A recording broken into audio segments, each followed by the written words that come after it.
ఇది Congress party manifesto అధ్యక్ష. ఈ మేనిఫెస్టోలో page number 28 item number 14 TSRTC సిబ్బంది సంక్షేమం.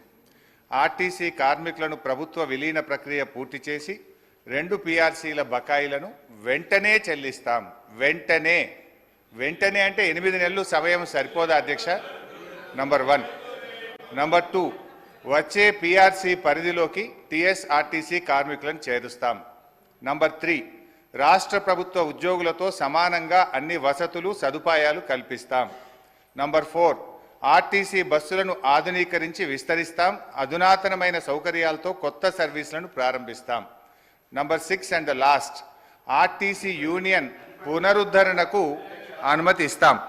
అయితే వారితో నా సూటి ప్రశ్నలు, నేను మంత్రి గారిని విషయాల్లోకి పోకుండా సూటిగా ప్రశ్నించదలుచుకున్నాను. మొదటి ప్రశ్న, గౌరవ మంత్రి గారు ఎప్పటిలోగా ఈ అపాయింటెడ్ డేట్ను ప్రకటిస్తారు?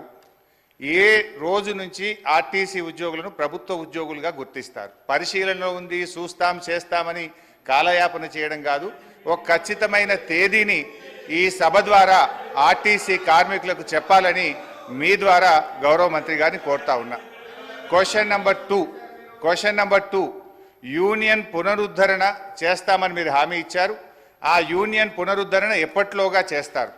ఈ మధ్య మాకున్న సమాచారం ఏంటంటే ప్రభుత్వం నుంచి యూనియన్ పునరుద్ధరించేది లేదు అని మీరు ఉత్తర్వులు ఇచ్చినట్టుగా మా దృష్టికి వచ్చింది. మీరు ఉత్తర్వులు ఇచ్చారా లేదా? ఇవ్వకపోతే ఎప్పటిలోగా యూనియన్ పునరుద్ధరిస్తారు? క్వశ్చన్ నెంబర్ 3, ఆర్టీసీలో చనిపోయిన కార్మికులకు గతంలో మా బీఆర్ఎస్ ప్రభుత్వం ఉన్నప్పుడు చనిపోయిన పిల్లలకు వెంటనే పర్మనెంట్ ఉద్యోగం మేము ఇచ్చేవాళ్ళం. కానీ మీ ప్రభుత్వం వచ్చిన తర్వాత ఆ పర్మనెంట్ ఉద్యోగం అనే నిబంధన తీసేసి బ్రెడ్ విన్నర్ స్కీమ్ అనే స్కీమ్ పెట్టి కన్సాలిడేటెడ్ పే కేవలం 15,000 రూపాయల జీతం ఇచ్చి 3 ఏళ్ళు మీరు 15,000 జీతానికి పనిచేస్తే అప్పుడు పర్మనెంట్ చేస్తామని చెప్పి ఇలా చనిపోయిన కార్మికులకు మీ ప్రభుత్వం అన్యాయం చేసిన మాట వాస్తవమా? ఇది ఎందుకు తెచ్చారు? గత ప్రభుత్వం లాగా చనిపోయిన కార్మికుల పిల్లలకు వెంటనే రెగ్యులర్ ఉద్యోగం ఇవ్వాలని అడుగుతా ఉన్నాను. నంబర్ 3. క్వశ్చన్ నంబర్ 4, గౌరవ ముఖ్యమంత్రి గారు, మంత్రి గారు నెక్లెస్ రోడ్లో ఆర్టీసీ కొత్త బస్సులు, మా ప్రభుత్వం ఆర్డర్ ఇచ్చిన బస్సులు వస్తే జెండా ఊపినరు, చాలా సంతోషం. Government is a continuous process. అయితే ఆ జెండా ఊపిన సందర్భంగా కార్మికులకు ఒక 300 కోట్ల చెక్కు చూపించారు ముఖ్యమంత్రి గారు. ఇగో మీ కార్మికులకు పీఆర్సీ బకాయిల 300 కోట్ల చెక్కు విడుదల చేస్తున్నా అని ముఖ్యమంత్రి గారు బకాయిలు ఇస్తున్నామని చెక్కు చూపించారు. పాపం మా మంత్రి గారు, ముఖ్యమంత్రి గారు వెళ్ళిపోయినాక కొన్ని డమ్మీ చెక్కులు, ఆ పెద్ద చెక్కులు కూడా కార్మికులకు ఇచ్చి ఫోటోలు కూడా దిగారు. ఇది ఏ రోజు ఇచ్చిందంటే ఫిబ్రవరి 10, 2024. ఇవాళ మనం ఉన్నాం జూలై నెలలో ఉన్నాం. ఇప్పుడు దాదాపు 5 నెలలైనా నెక్లెస్ రోడ్ నుంచి ఆ చెక్కు బస్ భవన్కు చేరలే. ఇంకా అది ఎప్పుడు చేరుతుంది, ఎప్పుడు ఇస్తారో దయచేసి చెప్పాలని కోరుతా ఉన్నా. క్వశ్చన్ నెంబర్ 5, మహాలక్ష్మి పథకం పెట్టారు, సంతోషం, వి అప్రిషియేట్. అయితే ఆ పథకానికి నెల బిల్లులు విడుదల చేయని మాట వాస్తవమా? మహాలక్ష్మి పథకం కింద రాష్ట్ర ప్రభుత్వం ఆర్టీసీకి ఇవ్వాల్సిన నిధులు ఎన్ని, ఇప్పటి వరకు ఇచ్చిన ఎన్ని, ఇవ్వకపోవడం వల్ల కార్మికుల యొక్క పిఎఫ్ మరియు సిసిఎస్ డబ్బులు మళ్లించి కార్మికులకు జీతాలు ఇచ్చిన మాట వాస్తవమా? ఆ నిధులు ఎప్పటిలోగా ఇస్తారో సూటిగా చెప్పాలి. అదేవిధంగా అధ్యక్ష, ఎందుకంటే ఇవన్నీ అధ్యక్ష గతంలో, ఇవాళ మేము మా ప్రభుత్వం ఉన్నప్పుడు ఆర్టీసీ కార్మికులకు, ప్రభుత్వ ఉద్యోగులకు 43% ఫిట్మెంట్ ఇస్తే ఆర్టీసీ కార్మికులకు 44% ఫిట్మెంట్ ఇచ్చాం. గత తెలుగుదేశం ప్రభుత్వంలో కార్మికులకు కేవలం బడ్జెట్లో 100 కోట్లు పెట్టారు. కాంగ్రెస్ ప్రభుత్వం 200 కోట్లు పెట్టింది. కానీ మా ప్రభుత్వం 1000 కోట్లు, 1500 కోట్లు, 1500 కోట్లు బడ్జెట్లో పెట్టి ఆర్టీసీ సంస్థను మేము కాపాడారు. దయ్యాలు వేదాలు వల్లించినట్టుగా 10 సంవత్సరాలుగా ఆర్టీసీని చంపి ఆర్టీసీ ఉంటుందా పోతుందా తీసేస్తామనేటువంటి పరిస్థితులలో ఒక ఎగ్జిక్యూటివ్ డైరెక్టర్ రిటైర్ అయిన ఎండీగా పెట్టి ఆర్టీసీకి జవాబు చెప్తున్నా మీరు జవాబు చెప్తా ఉన్నా. ఇలా 10 సంవత్సరాలుగా ఎప్పుడైతే మనం కమిటీ కాలేమో ఒక కమిటీ వేసి 10 సంవత్సరాలుగా చేయనటువంటి వీళ్ళు ఎలక్షన్ల ముందట ఎటువంటి సంప్రదింపులు లేకుండా, ఏమి చర్చలు లేకుండా, కనీసం ఆర్టీసీ యాజమాన్యంతో కూడా మాట్లాడకుండా ఆదరబాదర తీసుకొచ్చి మళ్ళీ దానికి రాజకీయ రంగం పులవడానికి కార్మికులను రెచ్చగొట్టి గవర్నర్ అనుమతిస్తలేరు, గవర్నర్ దగ్గర ఇంటికి పోయి ప్రొటెస్ట్ చేయించేటువంటి రాజనీతి చేసిన వీళ్ళు ఇలా మాట్లాడుతుంది అధ్యక్ష. ఆర్టీసీ కార్మికులకు సంబంధించి గౌరవ సభ్యులు అడిగినట్టుగా ఆన్సర్ చెప్తున్నా, ఒప్పుకోండి. అదేవిధంగా ఈరోజు తప్పకుండా సార్, అసలు వీళ్ళు కార్మిక సంస్థలు రద్దు చేసి ఇవాళ యూనియన్లకు సంబంధించినటువంటి వీళ్ళు మాట్లాడుతూ ఉన్నారు. ఇవాళ పునరుద్ధరణ గురించి వాళ్ళకి ఏమక్కుంది, ఎవరు రద్దు చేసినారు, ఎందుకు రద్దు చేసినారో ముందు మీరు ఆ కార్మికులకు క్షమాపణ చెప్పి ముందు అడగండి ఒక్కసారి. మీరు యూనియన్లు రద్దు చేసి మీరు ఆర్టీసీ గౌరవ అధ్యక్షులు మీరు మీ కుటుంబ సభ్యులు ఉండి వాళ్ళు అన్నమో రామచంద్ర అంటుంటే కూడా చచ్చిపోతే కూడా 50 రోజులు సమ్మె చేస్తే పట్టించుకొని మీరు ఒక్క బస్సు కొనే అధ్యక్ష 10 సంవత్సరాలుగా గౌరవ ముఖ్యమంత్రి గారు మా ప్రభుత్వం వచ్చిన తర్వాత బరాబరుగా ప్రభుత్వం బస్సులు కొన్నది. అంతేకాదు 2013 నుంచి పెండింగ్ లో ఉన్నటువంటి 280 కోట్ల బకాయిలను మేము బాండ్ రూపంలో ఉంటే ఇచ్చినాం. 80 కోట్లు పేమెంట్ అయింది. ఆన్లైన్ లో యాజమాన్యం ఇతర అవసరాల గురించి కలుగుతా ఉంది. ఇంకొక మాట అడిగినారు అధ్యక్ష, మేము ఎన్నడూ మా ప్రభుత్వం వచ్చిన తర్వాత కార్మికులకు సంబంధించిన పిఎఫ్ కావచ్చు, కోఆపరేటివ్ సెస్ ₹1 ముట్టలే. 4,000 కోట్ల బకాయిలు వాళ్ళ సంస్థ కార్మికుల సొమ్ము వాడుకున్నారు అధ్యక్ష. ఇవాళ ఆర్టీసీ 7,000 కోట్ల అప్పులతోటి మాకు అప్పచెప్పితే ఈరోజు ప్రభుత్వం మహాలక్ష్మి పథకం కింద నెలకు 300 కోట్లు ఇచ్చారు అధ్యక్ష. ఇప్పటికే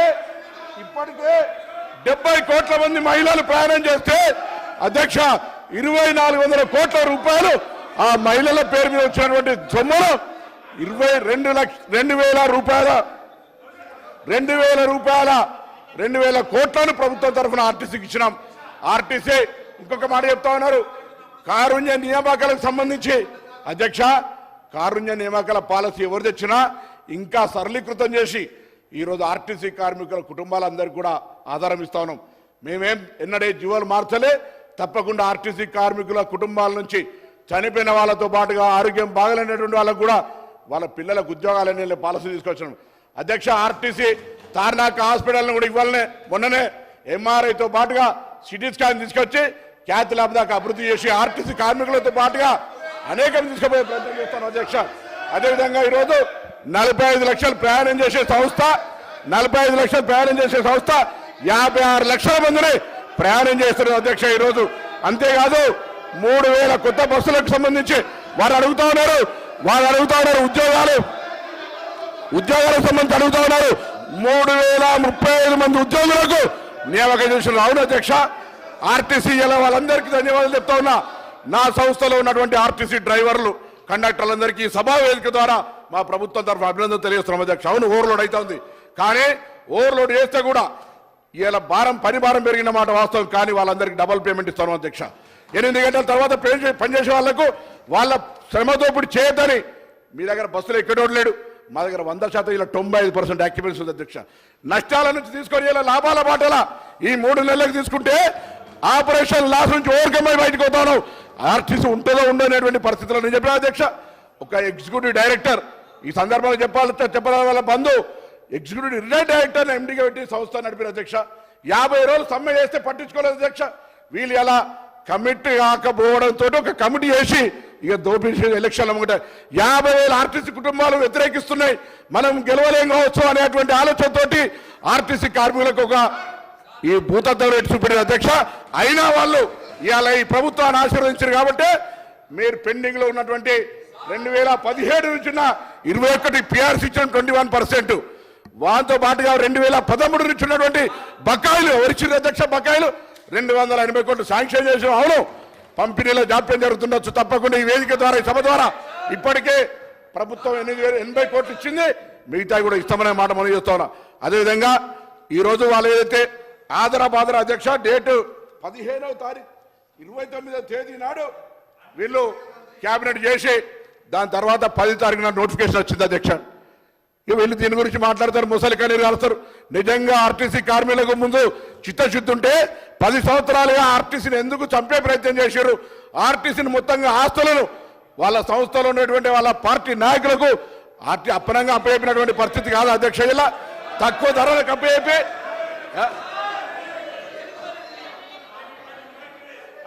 మీ శాసనసభ్యులకు ఆనాడు మీ ఇష్టం ఉన్నట్టుగా ఆర్టీసీ ఆస్తులు ఇచ్చుకున్నటువంటి పరిస్థితి కాదు అధ్యక్ష. ఈ రోజు ఇటువంటి పరిస్థితులలో గౌరవ సభ్యులు ఆనాడు ఆర్టీసీల సంక్షేమానికి కృషి చేస్తా అని పాపం ఆయన మాట ముఖ్యమంత్రి గారు వినకపోతే ఇటు ఆర్టీసీ కార్మికుల ఒత్తిడి అటు పెట్టి ఆఖరికి సంఘాలనే బద్దు చేసినటువంటి వీళ్ళు మాట్లాడితే ఎట్లా అధ్యక్ష? అందుకే తప్పకుండా మా ప్రభుత్వానికి ఆర్టీసీ సంక్షేమం, ప్రజల రవాణా సౌకర్యం, ఆ విధంగా కార్మికుల సంక్షేమం మా బాధ్యత. మేము ఈ 3 అంశాలను స్ఫూర్తిగా తీసుకొని ఎక్కడ కూడా ఆర్టీసీకి అన్యాయం జరగకుండా కార్మికులకు సంబంధించి తప్పకుండా భవిష్యత్తులో అన్ని రకాల చర్యలు తీసుకుంటామనేటువంటి మాట మనం చేస్తూ ఈరోజు ఆర్టీసీకి సంబంధించి మాట్లాడే నైతిక హక్కు కూడా టీఆర్ఎస్ పార్టీ శాసనసభ్యులకు, అందులో హరీష్ రావు గారు ఆర్థిక శాఖ మంత్రిగా 5 ఏళ్ళు ఉన్నాడు. ఆర్టీసీకి ఏ విధంగా సహకారం చేస్తున్నారు కానీ బడ్జెట్లో 1500 కోట్లు పెడతారు, 400 కోట్లు కూడా ఇవ్వనటువంటి లెక్క మొత్తంగా వారికి నేను లిఖితపూర్వకంగా మీ ద్వారా పంపిస్తా అధ్యక్ష. వీళ్ళు మాట్లాడితే ఎట్లా అధ్యక్ష? ఇవాళ మేము 2400 కోట్లు మహాలక్ష్మి కింద ఇచ్చినటువంటి సొమ్ములో దాదాపు 2000 కోట్ల రూపాయలు ఇప్పటికే ఆర్టీసీకి ఇచ్చినాం. 280 కోట్ల బాండ్ రూపంలో 80 కోట్లు ఇచ్చినాం. 21% పిఆర్సీ 35 కోట్ల అదనం భారం పడుతున్నా ఇలా ఆర్టీసీ మేము నిర్ణయం తీసుకున్నాం. భవిష్యత్తులో అన్ని రకాల ఆర్టీసీ సంక్షేమానికి సంబంధించి నిర్ణయాలు తీసుకున్నాం. అధ్యక్షులు ఒకసారి వాళ్ళు అడగండి. ఇవన్నీ మాట్లాడిన వాళ్ళు వాళ్ళ ఆర్మూర్ ఎమ్మెల్యే జీవన్ రెడ్డి గారు, ఆనాడు ఉన్నటువంటి ఎంపీ లేదా ఇంకొక గతంలో ఉన్నటువంటి ఎంపీ ఇవన్నీ తీసుకున్న ఆస్తులు ఆనాడు మీకేమనిపించలేదు అధ్యక్ష? ఆర్టీసీ సంక్షేమం ఆనాడు ఎనవలేదా? నేను అన్నిటికంటే ఒక ప్రశ్న అడుగుతా ఉన్నాను వీళ్ళను. అసలు ఆర్టీసీ లాంటి సంస్థకు ఇవాళ ఒక రిటైర్డ్ ఈడీని ఎందుకు ఎండి పెట్టినారో చెప్పమని అడుగుతూ తప్పకుండా మరొకసారి ప్రభుత్వం పక్షాన మీ ద్వారా సభందరికి కూడా సమస్త ఆర్టీసీ కార్మికులు చెప్తున్నాం, తప్పకుండా ప్రభుత్వం ఈ అంశం పరిశీలనలో ఉంది. వాళ్ళు కమిటీ కాక ఒక కమిటీ చేసి జాప్యం చేసి ఉండొచ్చు. మేము దాని మీద చర్చల ప్రక్రియ ఇతరతర కార్యక్రమాలు తీసుకుంటా ఉన్నాం. తప్పకుండా దానికి సంబంధించి ఆర్టీసీ కార్మికులకు ఎక్కడ కూడా ఇబ్బంది లేకుండా ఉండే విధంగా చర్యలు తీసుకుంటామనే మాట సందర్భంగా మనం చేస్తా ఉన్నాం.